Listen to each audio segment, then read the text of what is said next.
When I moved into my suburban neighborhood, I expected peace and quiet.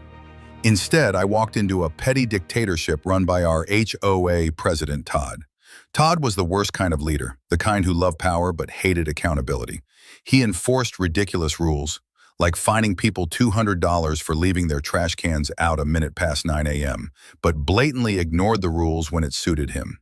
His own yard was a mess of unpermitted structures, and his fence was taller than allowed by city ordinances. But Todd's true sin? Using the HOA as his personal piggy bank. At first, I tried reasoning with him. My fence was slightly off color because the approved stain wasn't available, and he fined me $500. I explained, provided receipts, and asked for leniency. Todd smirked, said, "Rules are rules," and walked away.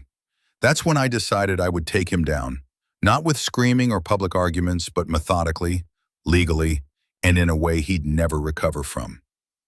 Step 1. Become the inside man. Todd's first mistake was underestimating me. I volunteered for the HOA board under the guise of wanting to get involved in the community. I played the part of the eager, naive newbie perfectly. For 2 years, I attended every meeting, quietly observing how Todd operated. I learned he controlled the board by bullying other members and burying them in paperwork. He'd push through votes when only his allies were present and conveniently lose paperwork submitted by dissenting homeowners. I kept my head down, took detailed notes, and waited. My goal was to outlast his term as president so I could begin making changes. Then I discovered Todd's second mistake. He wasn't just a bully, he was a thief. Step 2. Follow the money. Todd loved to brag about how he kept the HOA's finances in order. But something didn't add up. The annual HOA fees were high, much higher than in similar neighborhoods. But the common areas were falling apart. The pool was closed half the summer due to maintenance issues, and the landscaping looked like it hadn't been touched in months. I started digging.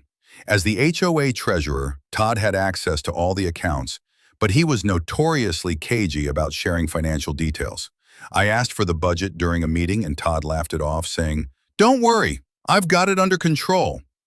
I filed a formal request for the financial records, which under HOA rules, he was required to provide. Weeks went by with no response. That's when I started talking to neighbors. Turns out I wasn't the only one suspicious.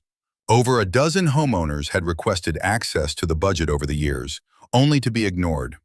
One neighbor claimed Todd had used HOA funds to install a new patio at his house, while another swore he'd seen Todd's kids at the community pool during its maintenance closure. Armed with these suspicions,